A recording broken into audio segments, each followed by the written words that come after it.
Hello MotoGP enthusiasts.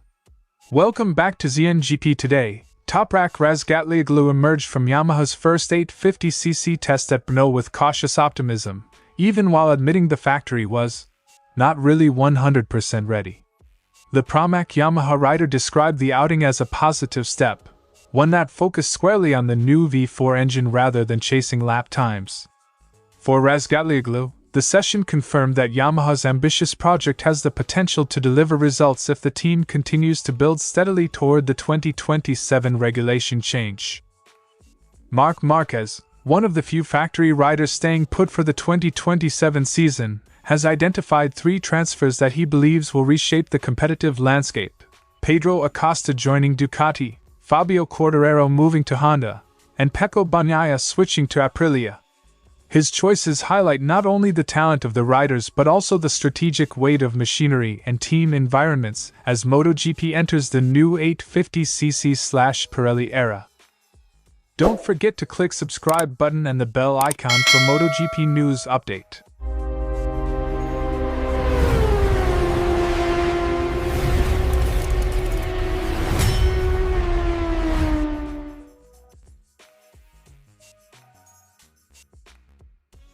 The Brno session was designed as a controlled experiment. Yamaha engineers installed the new 850cc V4 into the existing 1000cc chassis, prioritizing validation of the engine's behavior over outright performance. Razgatlıoğlu explained that the team's goal was simply to try the engine and just this, stripping away other variables to isolate combustion, throttle response, and integration with current electronics. For me, 850cc is a positive test because we just tried the engine and just this.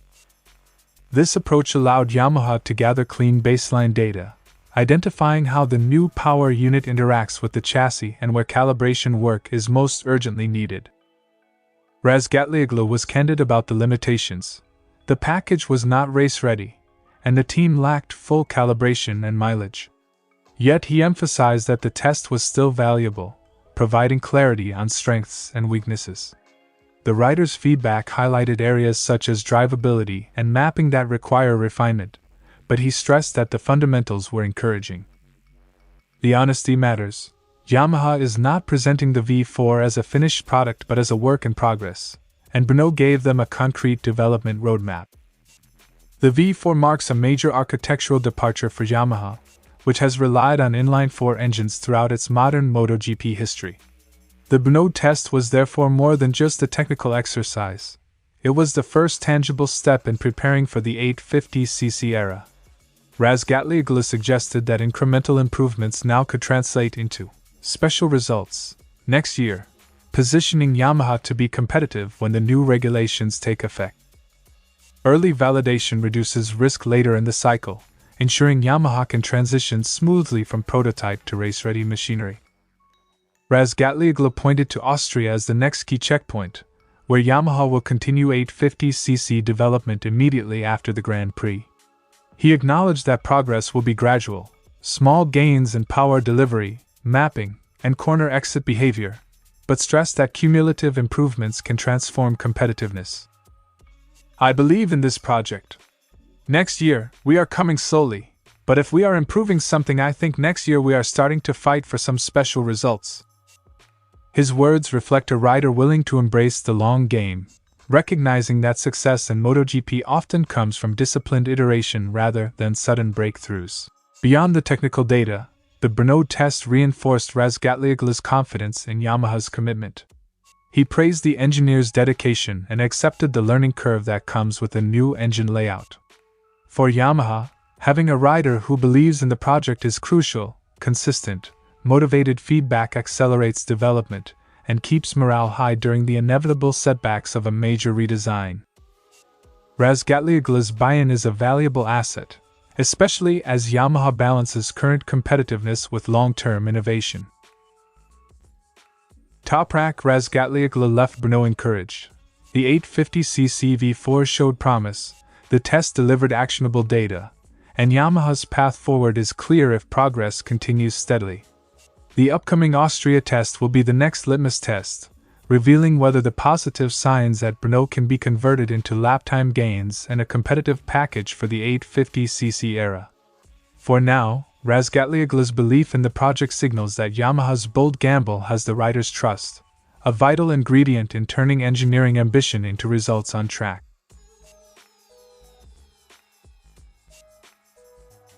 Márquez sees Acosta's arrival at Ducati as the most compelling storyline. The young Spaniard has already proven himself capable of fearless overtakes and relentless pace, and now he will inherit the most consistently dominant bike of recent seasons. Ducati's straight-line power and refined electronics could amplify Acosta's natural aggression, making him an immediate contender for wins and potentially the championship. If Pedro has the bike, he will be fast. The move is a litmus test for whether raw talent can be harnessed into sustained success when paired with the sport's most complete package. For Ducati, it is also a generational handover, a bet that Acosta can carry the factory into the new regulatory cycle. Márquez described Quartararo's transfer to Honda as interesting, because it represents both risk and opportunity.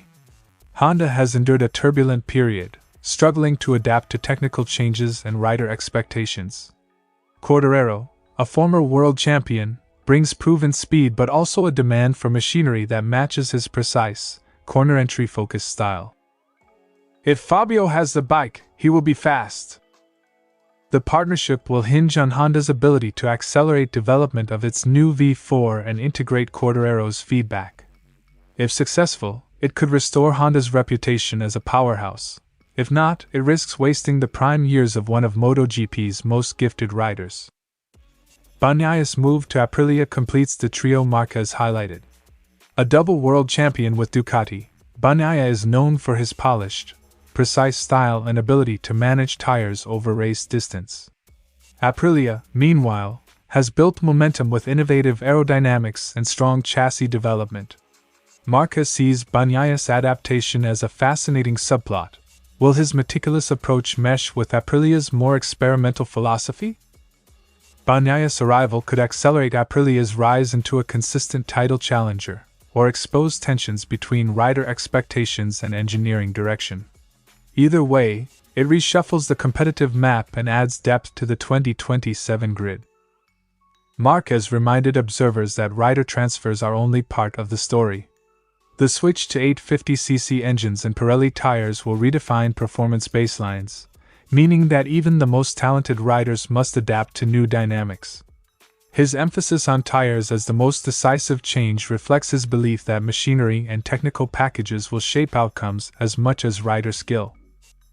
The convergence of regulation changes and marquee transfers ensures that 2027 will be a season of recalibration, where rivalries are rewritten and factories tested. Marc Márquez's picks, Acosta to Ducati, Quartararo to Honda, Bagnaia to Aprilia, encapsulate three distinct narratives: a rising star stepping onto the best bike, a champion betting on a factory revival, and a proven winner embracing a new challenge. Together, they promise a season where talent, technology, and timing collide, making the dawn of the 850cc era one of MotoGP's most compelling chapters. Thanks for watching ZNGP Today, and this is your MotoGP news update. And see you next time!